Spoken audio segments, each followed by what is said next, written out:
बानी लइका राजा जी धीरे धीरे बतियाई।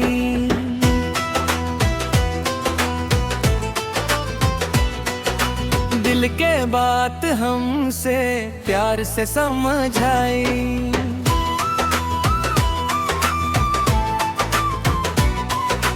बानी लइका राजा जी धीरे धीरे बतियाई। तोहरे संग सपना के दुनिया सजाई।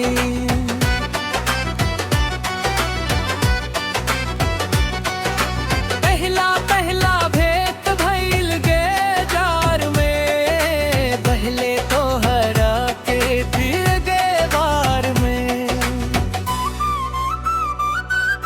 मुस्की तोहार लागे चांद के उजाला, मनवा हमार भइले तोहरे हला।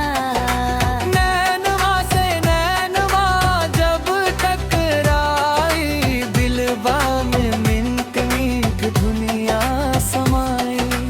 गाँव के गलियन में चर्चा हो जाला, तोहरे नाम सुन के मन खुश हो जाला। बानी लइका राजा जी धीरे धीरे बतियाई। दिल के बात हमसे प्यार से समझाई। बानी लइका राजा जी धीरे धीरे बतियाई। तोहरे संग सपना के दुनिया सजाई।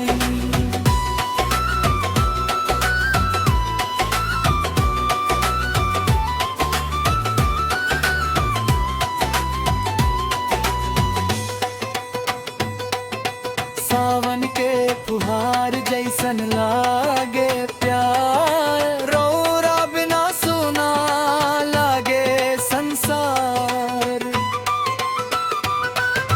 हथवा पकड़ के साथ निभैब हम, सुख दुख में हरदम पास रहेब हम।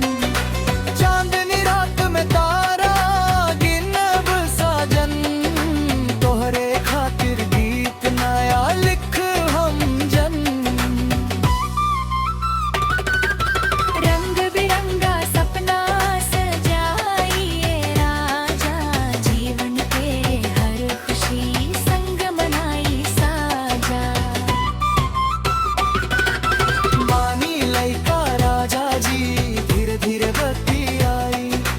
दिल के बात हमसे प्यार से समझाई।